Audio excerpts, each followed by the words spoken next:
Let's do it. Hello and welcome to Onesies, a podcast of one season wonders and blunders. My name's Andrew. My name is Emily. And we are back discussing Three's a Crowd, the 1984 ABC sitcom, where we'll be discussing episodes 11 and 12 this week, crossing the halfway point in the season. Woo! Halfway there. Halfway there. The first episode is entitled... Episode 11 is entitled James Steps Out. That's nice, because I was going to call it Horny Old Man. So the episode opens as... In the restaurant. In the restaurant, with Vicky working. With Vicky working in the restaurant, I would, again, is weird. I don't know. I would love to know what... Well, he also, Mr. Bradford also doesn't know. We also don't know what time of day this is, which I found interesting because the restaurant has the close sign turned. So Yeah. I can only assume that Jack's Bistro is open for lunch, closes, and then opens again for dinner. Yeah. Presumably. Easy gotta serve. So... Mr. Bradford comes in. He actually starts complaining about Jack having Vicky working there. There's a bit about them, Jack's like, I thought you weren't going to come in here and bitch anymore. And he's like, then why would I ever come in here? Yeah. Something like that. But then Mr. Bradford, in some of Mandan's, just like... worst and most transparent acting. Thank you. He's like, ooh, goes over to a wall. I think it's the first time we've ever seen that wall. It's the first time we've seen that wall, and it makes the bistro seem much, much bigger. Yes. It's like they extended the set to include this wall. Yes, and we get a new set next episode, too, so it's very exciting stuff. But he goes over to this wall. He's like, look at this crappy empty space you have. What kind of trash restaurant has empty space? That's why you don't make any money. You should put up some art. But also, this is a restaurant, right? And there's not like a table next to that wall for people to look up at the artwork. It's very weird. Like I said, it's like they just extended the set, but they didn't add any more furniture, although it does feel like there's more furniture. There might be some more seat tables that aren't filled when they appear to be totally filled, but not busy. The fish tank is over there now. And then we get just... He suggests that maybe we could hang some kind of art there. And Vicky is like, oh, what about a painting? What other kind of art could you hang on a wall? I mean, maybe there's something. A quilt or something, but that doesn't scream Southern California to me. Easy surfboard. Easy surfboard. So turns out this is a ploy to help out a friend, but we don't know that yet. He just happened to have run into a local artist who's got a studio right down the street. Maybe you could call this artist Lee Pelosi, played by Sharon Wyatt. We don't see her just yet. Go visit Lee Pelosi and take a look at some of the art in the studio and pick one out. And to which Jack's like, I'm not really into that. And then there is other artwork hanging up on the walls, though. So Mr. Bradford gets all pissy. He tears up the address and storms out.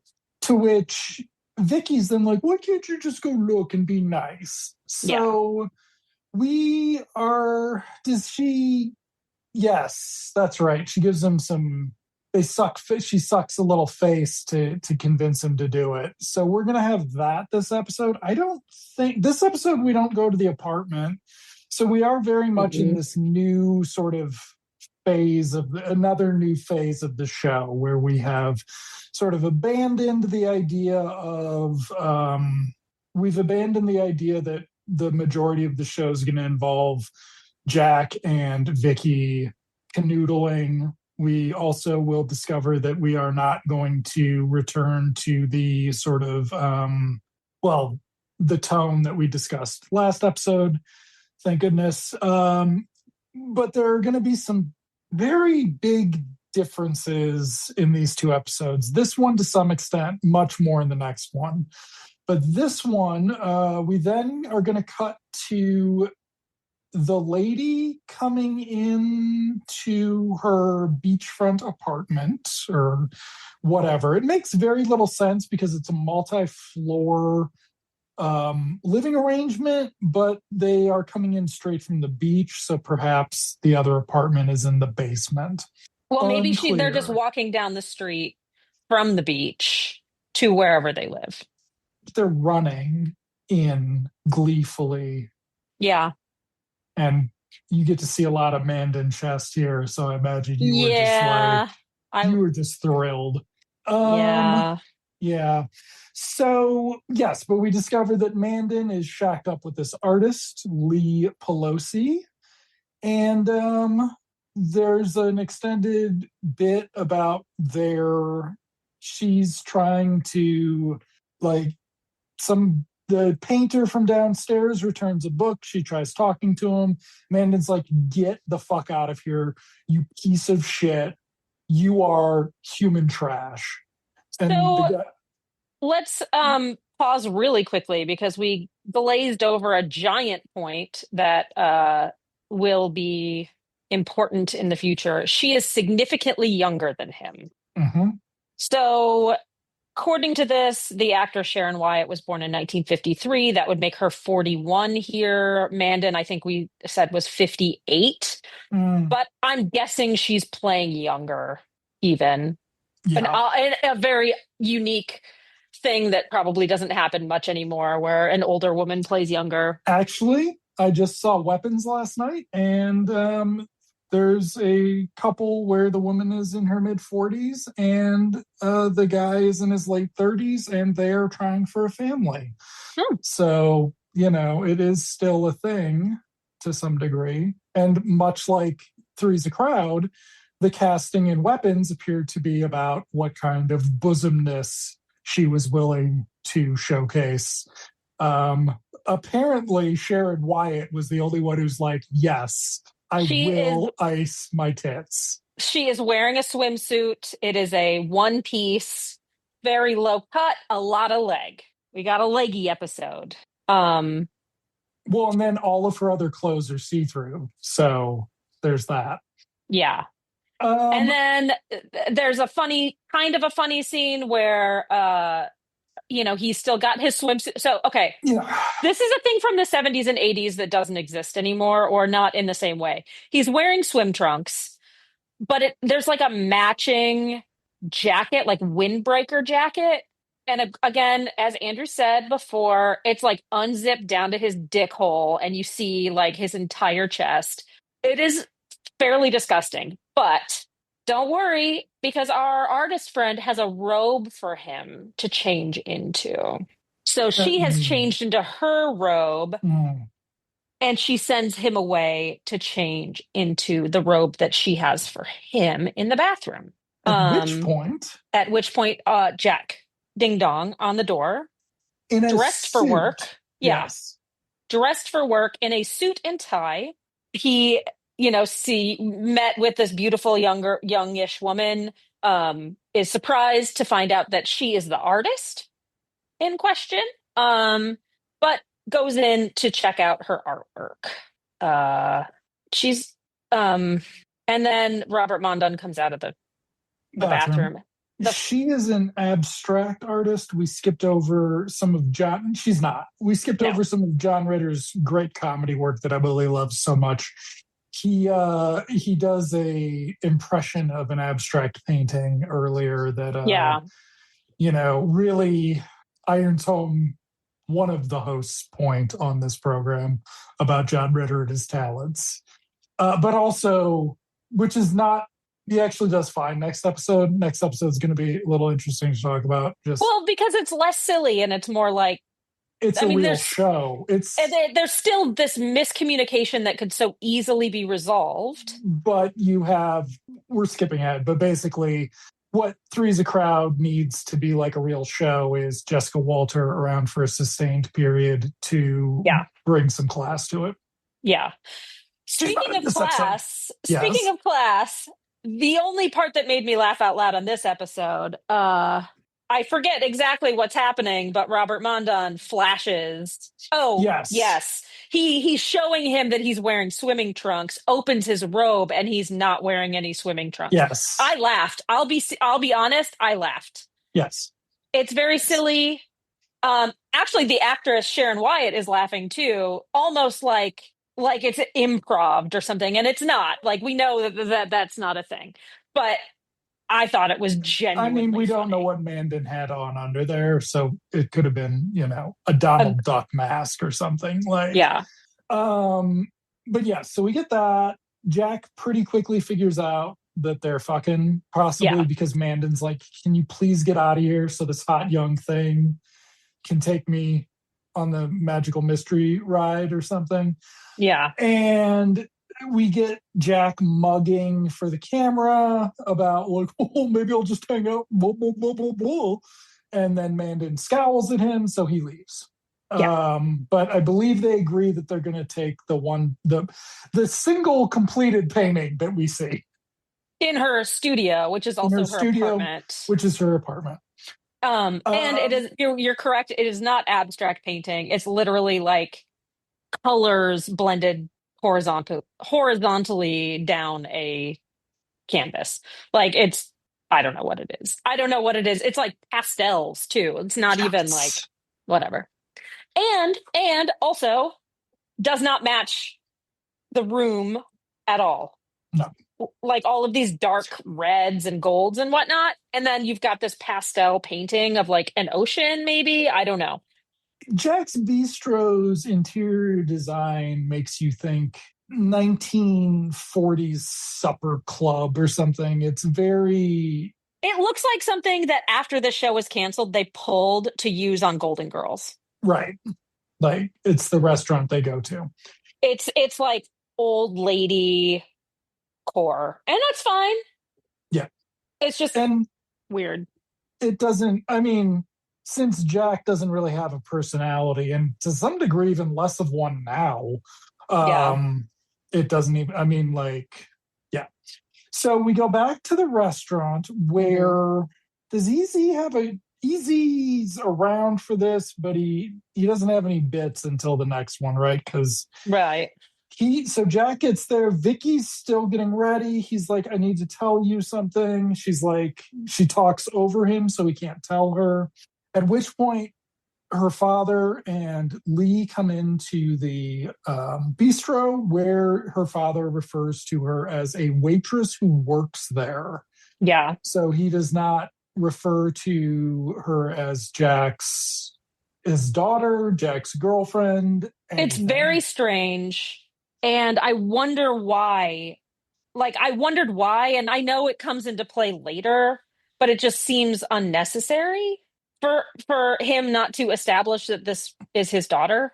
It's very weird. Anyway, Vicky finds out that Lee is an attractive younger woman and is surprised, also resentful that her father referred to her as just a waitress. Yes.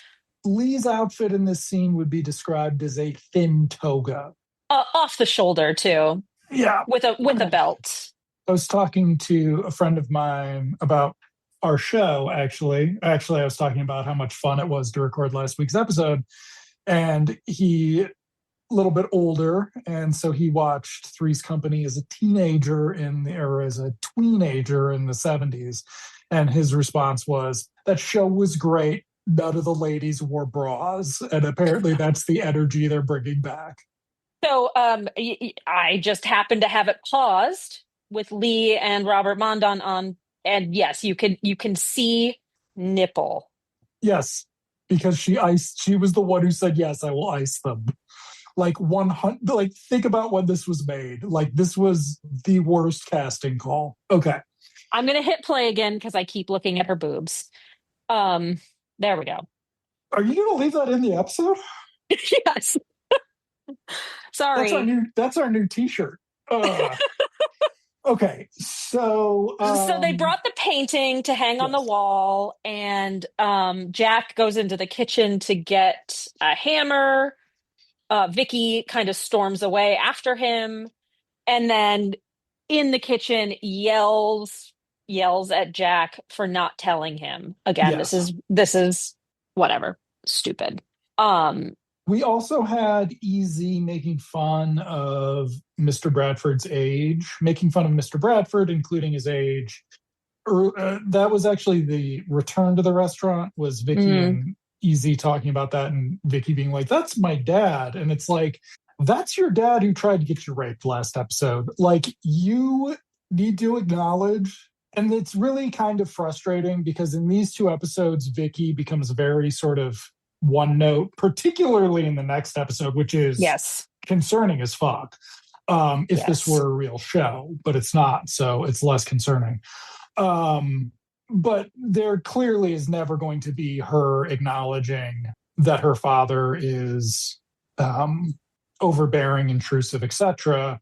no. Which is just strange given the some of the stuff next episode, but like especially this episode, I don't think either of us are surprised that Mandan is acting the way he is for a little play. Like, I'm surprised that this chick's going for it, but then again, we Um, think Mandan's a millionaire, so but I'm glad you mentioned that because like there is in no way, shape, or form any of him like showing off his wealth. He's no, not he's not buying her expensive gifts. We're not seeing them going out to expensive restaurants. We're not seeing them driving around in sports cars. Like, so yes, he's a rich older man, and that could be, if you were that type of person, a benefit. But we're not seeing no, that. And I don't even think Vicky is concerned about her being a gold digger, nope. pardon the phrase. She's more just worried about the age difference. Like, I think she even says, like, what do they have to talk about? What do they have What in do common? what do Vicky and Jack have to talk about? Considering, well, not anymore. They're not doing it all the time.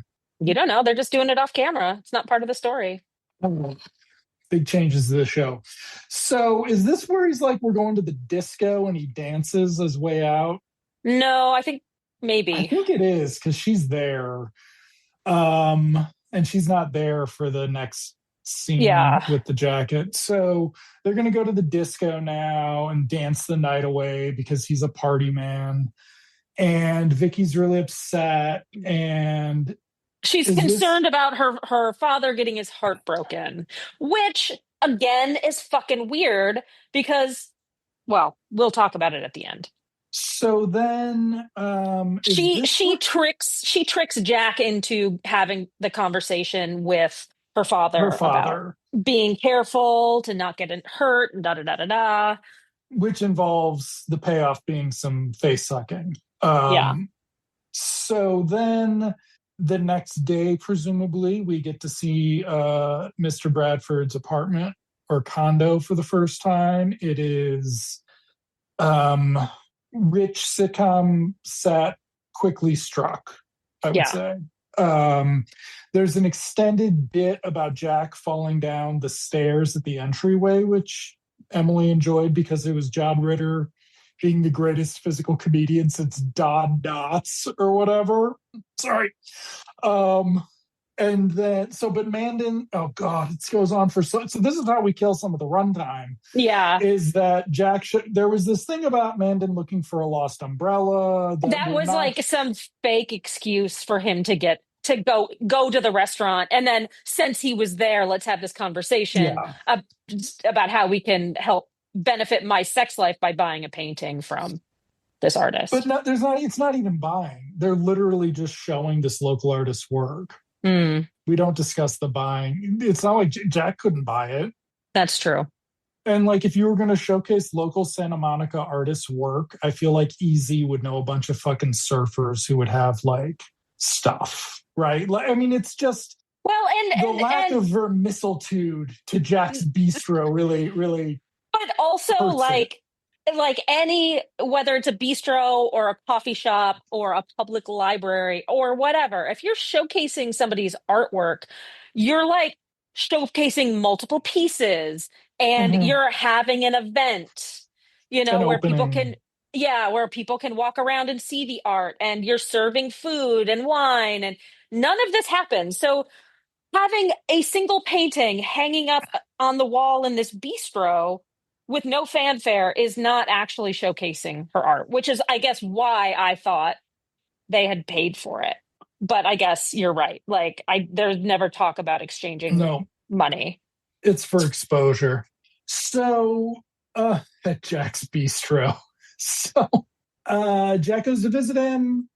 Jack brings an umbrella as a pretense to talk to him. When Mr. Bradford says it's not his umbrella, he slams the door on Jack. Jack then He rings the doorbell again. We and he have does it again at some point. Like he it does it happens again, again. and then eventually we get to the coffee smells good. Can I have some Oh coffee? yeah. But I think there are actually four slams because at one point Jack has to like use the umbrella to keep the door open, and I feel like that's on number three. Mm. They go in, Jack gets his coffee. We see that Mr. Bradford used to be a boxer Hmm.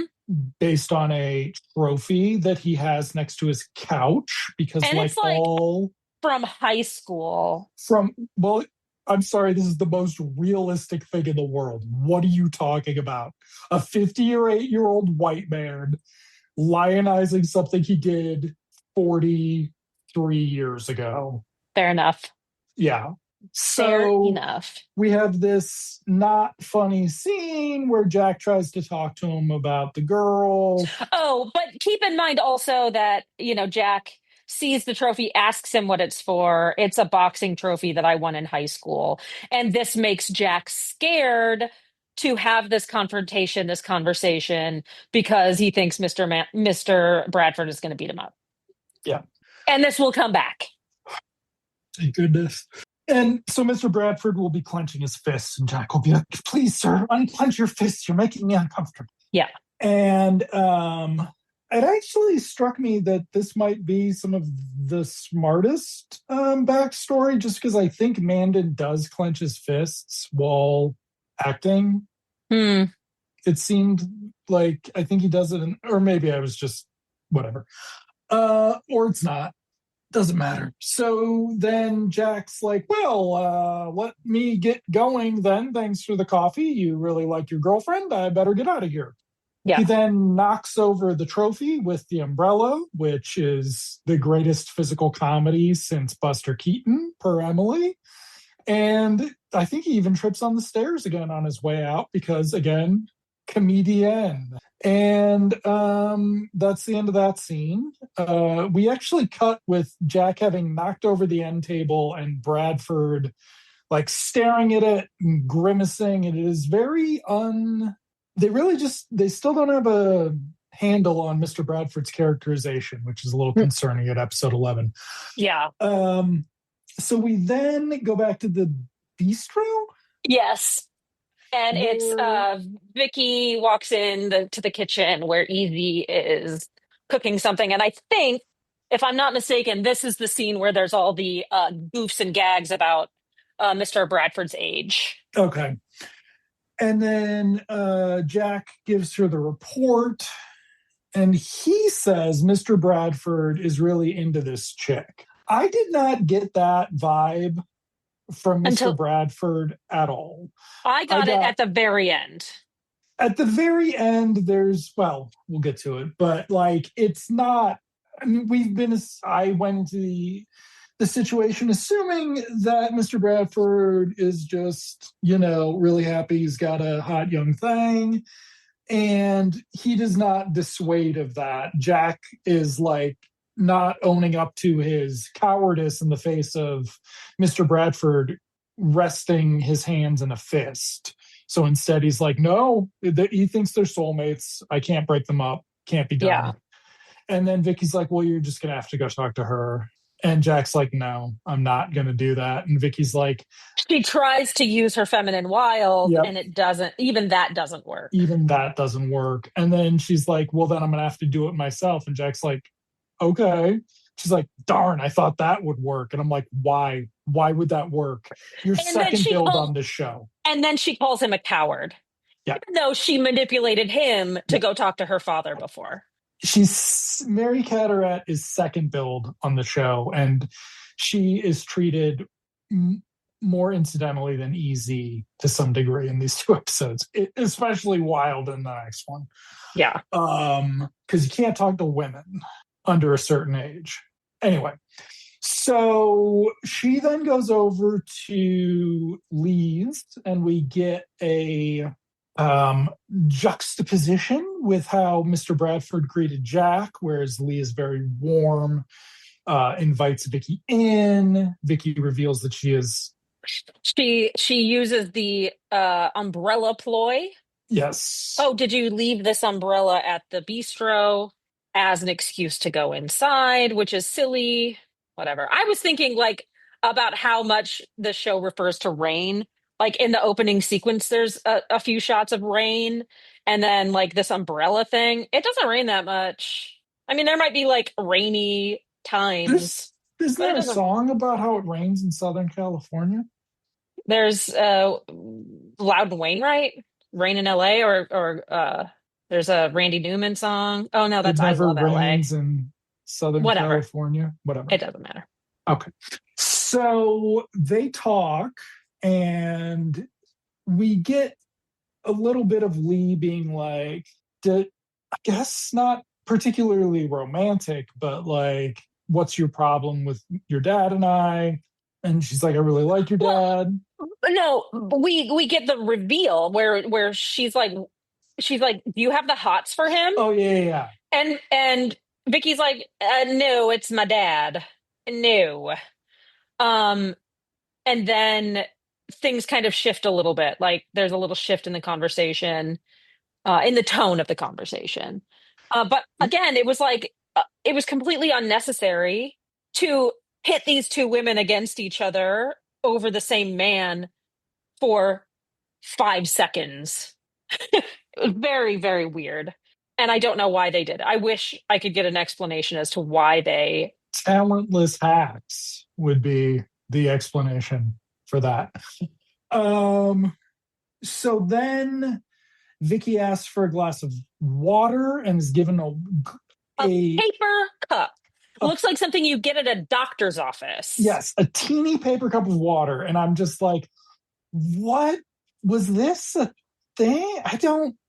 So And we, there's a sequence of goofs that Vicky has where I don't even remember what it is, but Lee is revealing things that are shocking, and she squeezes the paper cup and water gets everywhere. yeah, Also, Lee is wearing like a tank top, and Vicky's wearing like a sweater and like plaid wool skirt. Like, what season is it? I have no idea.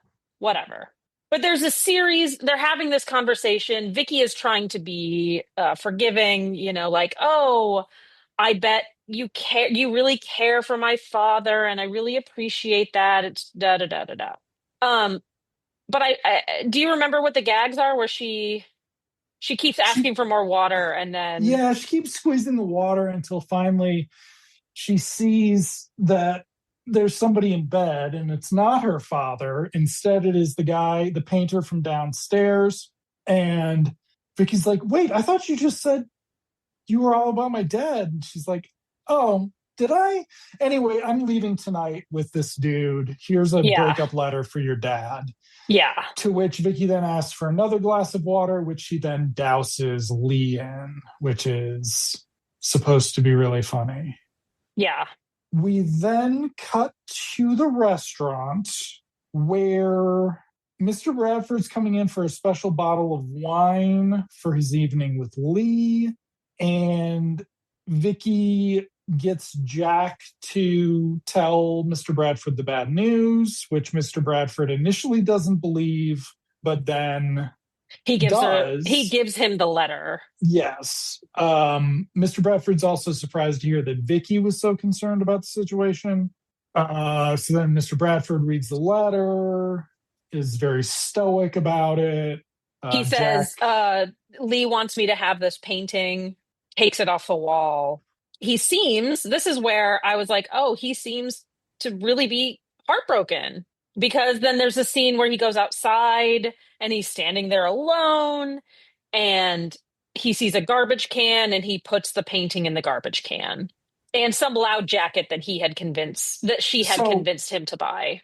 but he starts walking away after putting the painting in, then stops, turns back, gazes wistfully at the painting, but no, it's to throw out The jacket. the jacket because he's going to accept his lot in life of being an older man. Except we've seen him at that convention episode where he was a party animal too. Yeah. So this is not very I think there's a difference between being a party animal at a professional conference and being a party animal in Southern California with, young people. Yeah. Yeah, so that's that's it. it. I think we've gotten some like do we get some more canoodling with Jack? Maybe not this episode. It's Mr. Bradford gets the fade out. Yeah. And yeah, so not making me want to call and report anyone like last episodes. Fair enough. But kind of like somewhat trying to make Mr. Bradford sympathetic is peculiar and seemingly very against type for what Mandan is able to convey. Yeah, but I think it does show a couple of other things. You'll have to forgive me. I think that because this ties into the next episode, we see sort of Jack softening a little toward Mr. Bradford. Like he is emoting in a way that like he feels bad for the guy. And I Yeah, think that that's cool, but then, this is a sitcom. This isn't going to be like a story arc, right? They're not going to become best friends. But it was kind of nice to see Jack be a real person, like not being a horned up weirdo, not doing his physical comedy thing. It's just kind of nice to see. I don't know. Like that's my big takeaway is, and we kind of see it in the next episode where there's just like suddenly this 38-year-old man is maturing. right. I don't Okay. know. So the next episode is entitled Father Knows Nothing, which is the dumbest title because nobody seems to know anything in this. Correct. So this is a complete miscommunication episode. We open with Vicky leaving for the morning Yeah. and Jack whining that he can't find his pants or something. Like it's very strange. Yeah, it's his soap on a rope. They make And a then soap on the rope they make a joke. soap on a rope joke and then he trips on it And then he trips on it. off Ugh, screen. off screen.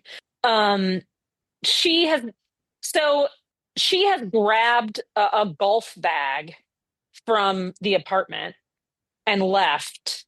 And she takes it down. This is where we get our new set. After Jack slips, we get a scene of Easy's van in the alley.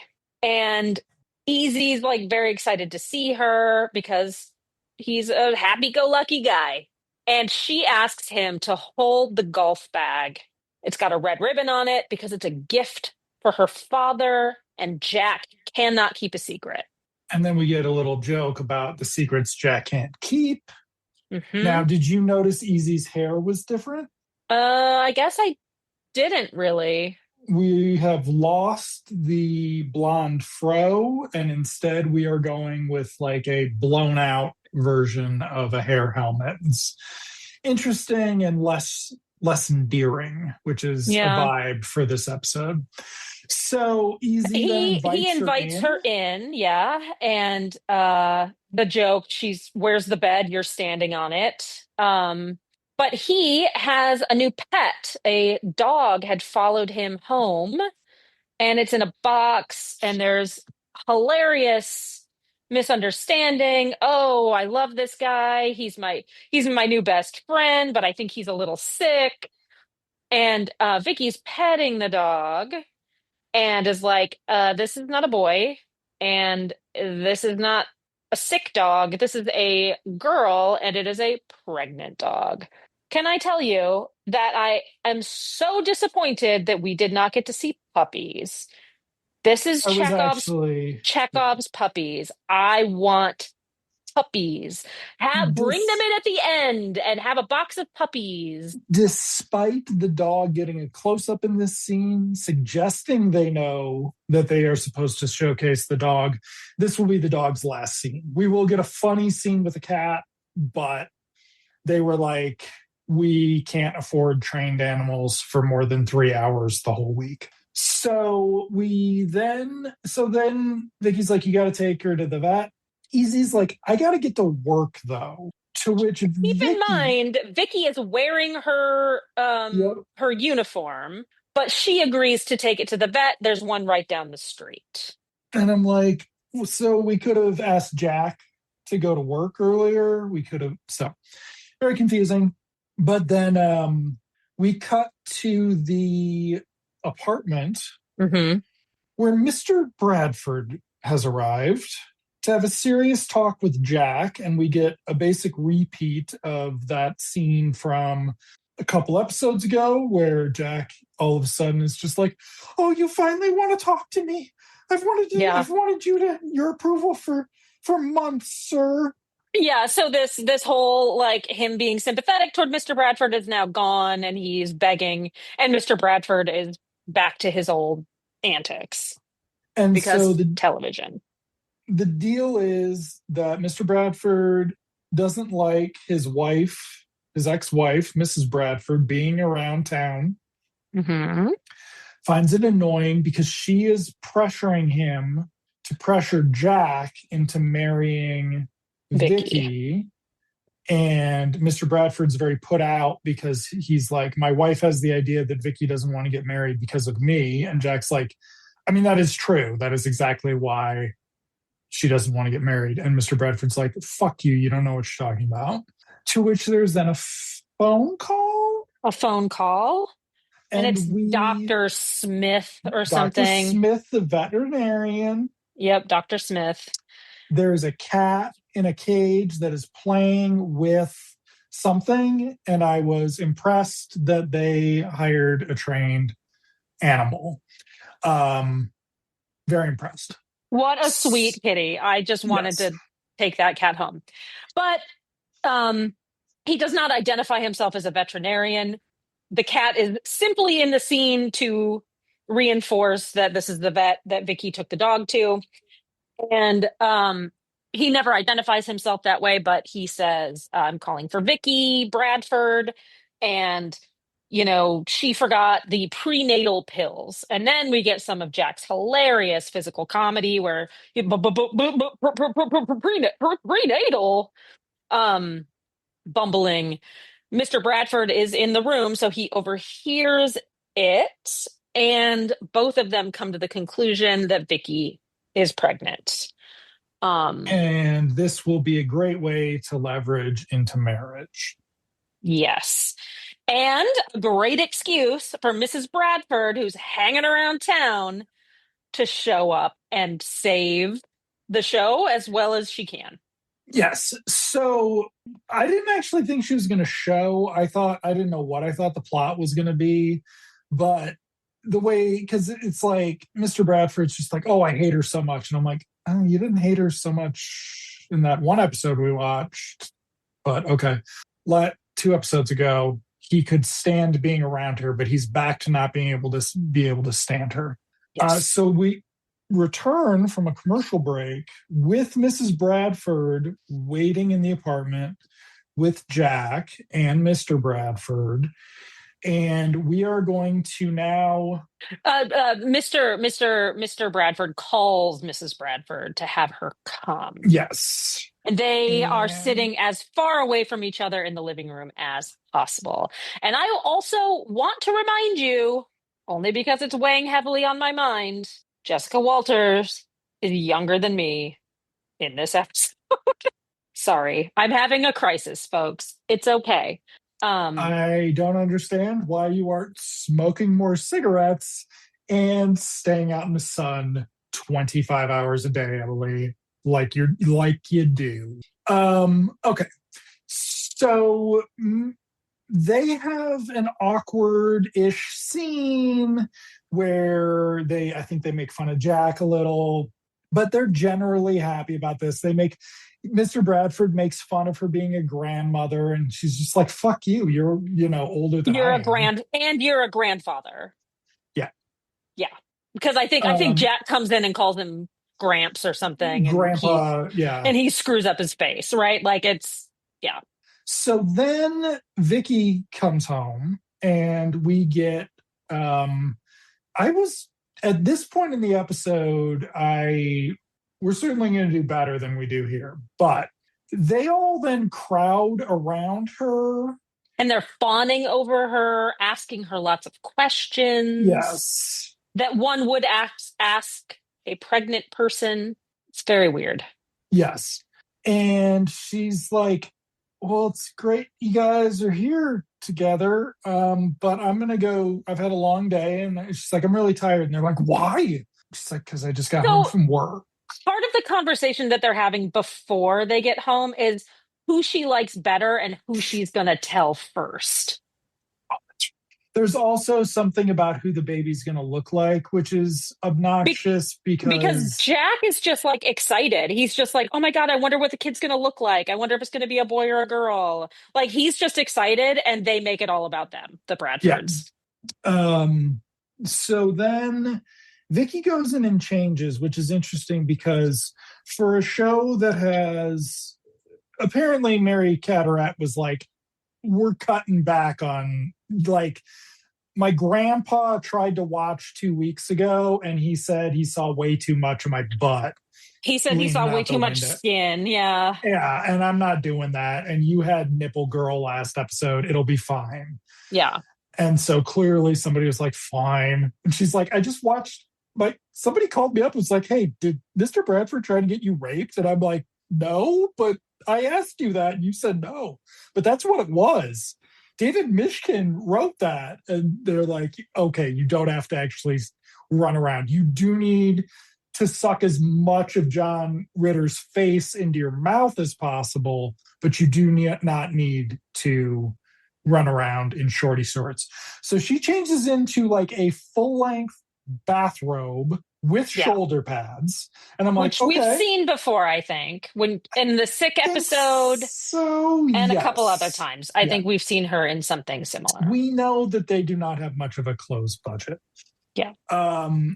Because they brought back that hideous dress from the opening titles. Right. Okay. In the last episode. So then Jack comes in and he's like, what's up? And she's like, what's up?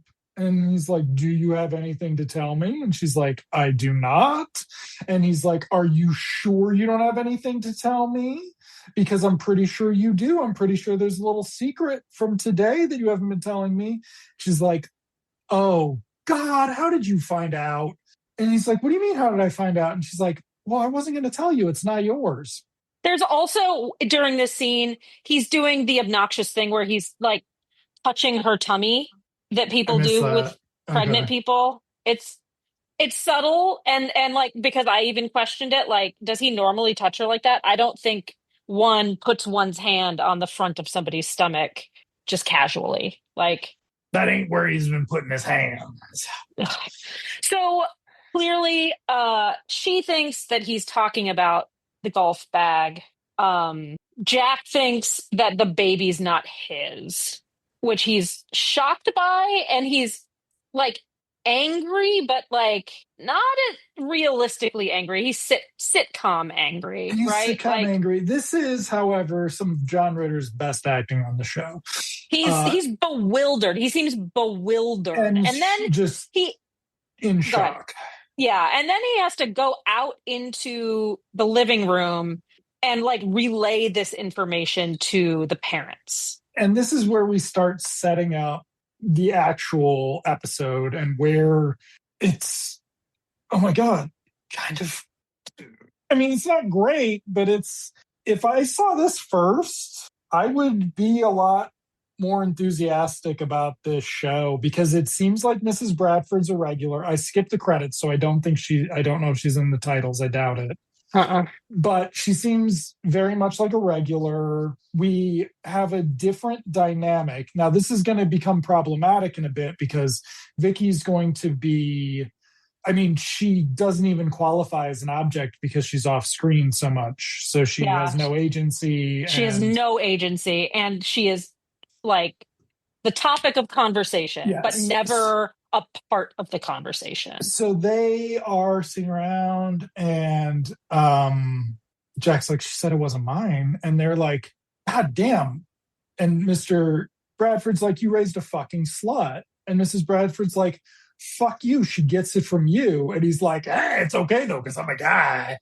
But And then then Easy shows up at the door for some weird reason. Oh, he's got something to give to Vicky. Vicky's bracelet she was in left it in his his van. van.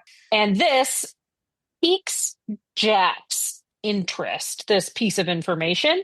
But it still hasn't quite gotten there.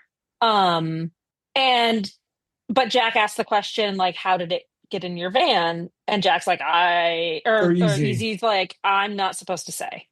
Because again, Easy is talking about the golf bag. Yes. Jesus Christ. Is there some kind of literary term for this where like the object of miscommunication? Because the golf bag is it. Like, I mean, no, it's not a MacGuffin. not a MacGuffin. We would have I don't to. know. I mean, is I there what's the I'd have to writer's be guide to like an hacky English sitcoms I'd have to be like an English major or something to know. Or and have studied hackiness?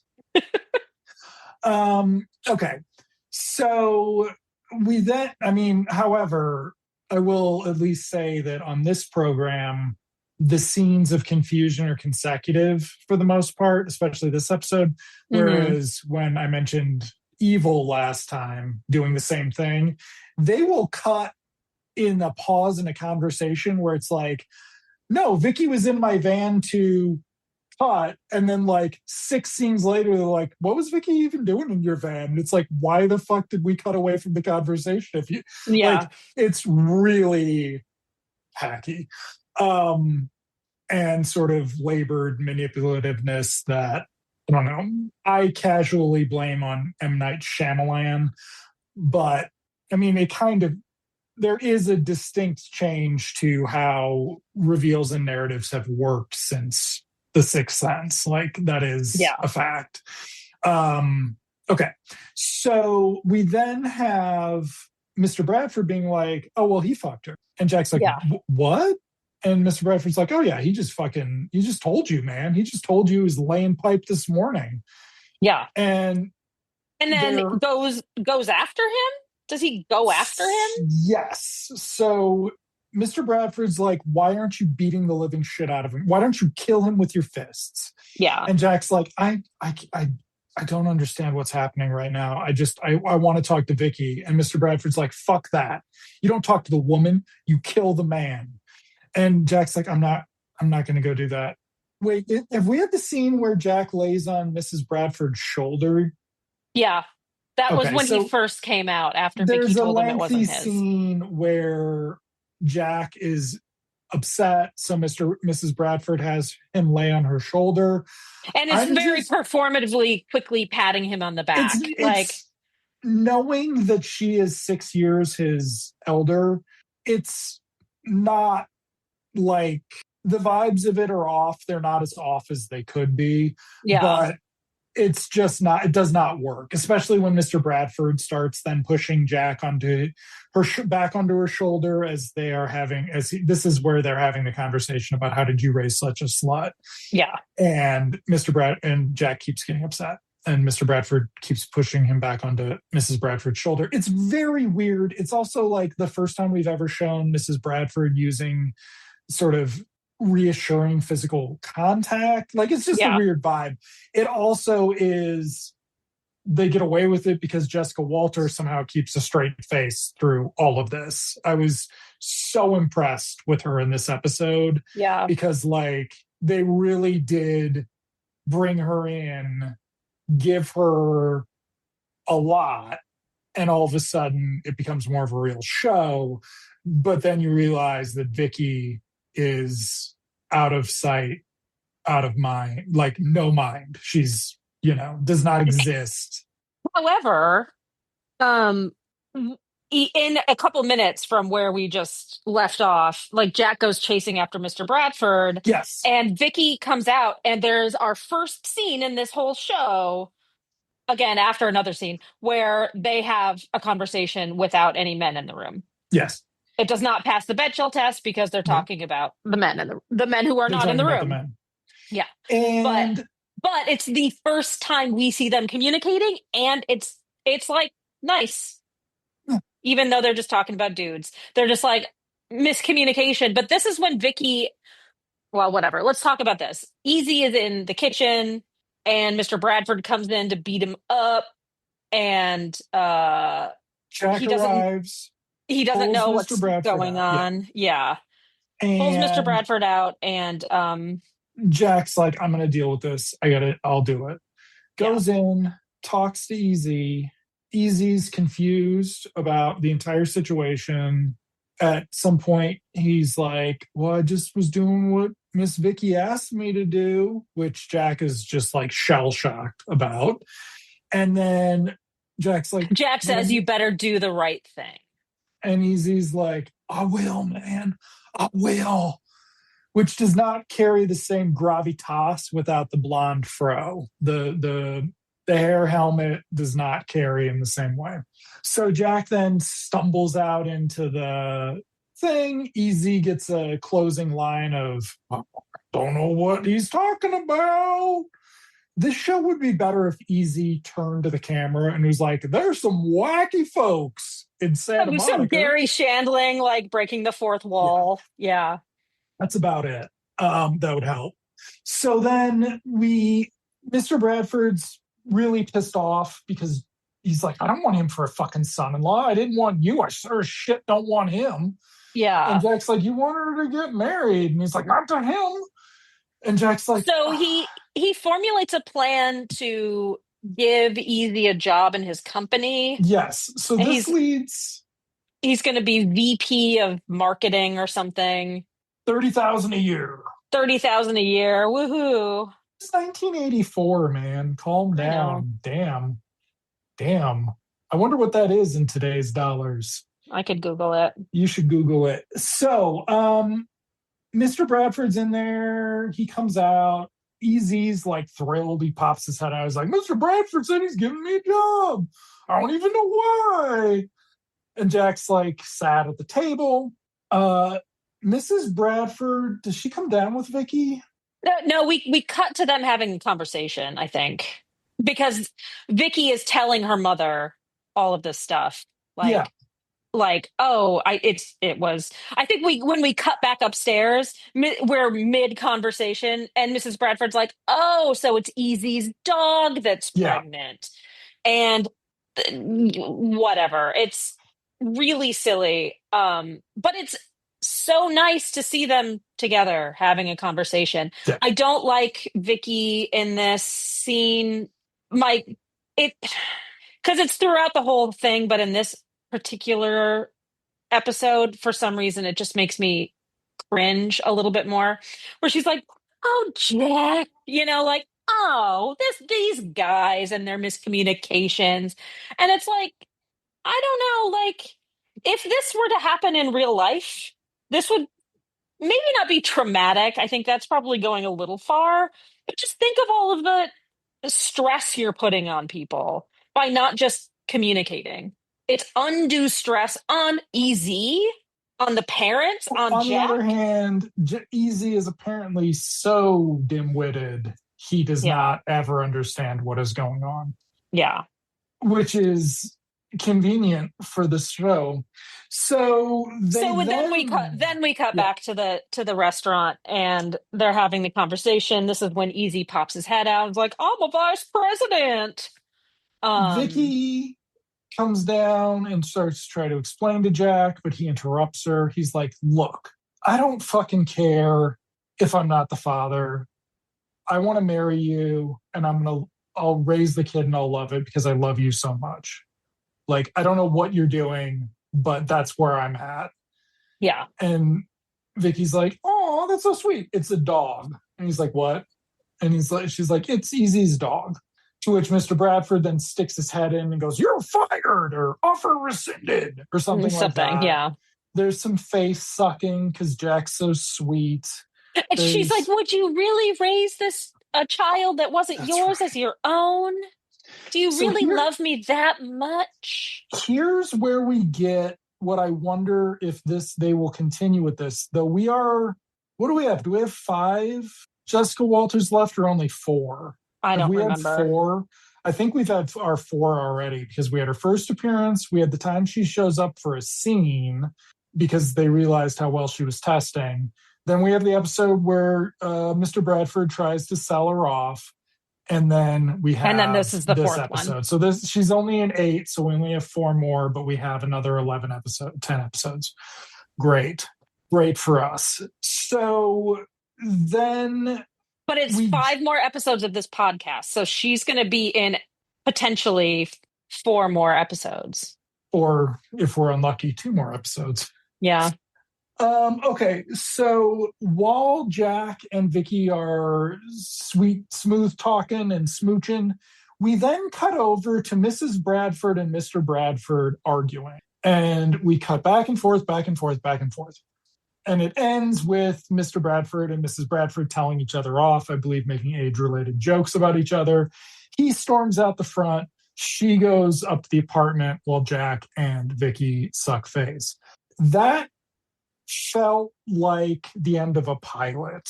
Mm-hmm. It really, you know what this show should have been? It should have been Forza Crowd. For some reason, they have to live with her divorced parents who hate each other. Like, they seem to be setting up something here that presumably, unless all of the things we credit things we've read in advance are wrong, but they seem to be setting this up as like a recurring conflict. Yeah. And I didn't like it. I didn't think they did a good job with the juxtaposing because Dave Powers is a shitty director, but I at least understood it. And I understood why you would think this is a good idea because you've got Jessica Walter and she can sort of, I don't know if I'd say she brings the best out in Mandan, But it's but it's fun to watch them jive yeah, at each other. yeah.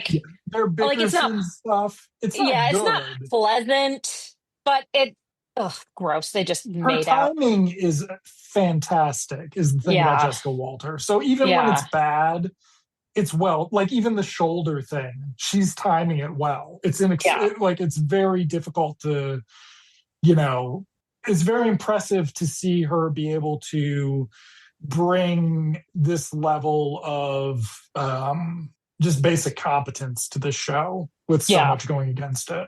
But that's it. Yeah. He's That's not. We it. get no resolution with EZ. We get no resolution with the golf clubs. There's nothing about the dog. Nothing about that. We don't get to see the dog. We don't get to see the puppies. Nothing. She didn't go get the fucking prenatal vitamins. Like, good show. Yeah. So, next episode, next week, we're watching episodes 13 and 14. A Friend Indeed, with Gail Edwards as a guest star, Peter Van Norden. I don't know either of them. As well as episode 14, A Case of Sour Grapes, um, with a few guest stars and potential for hijinks. Great. Thank you all for listening. Andrew, thank you for watching, and I will see you in television land. See you in television land, Emily.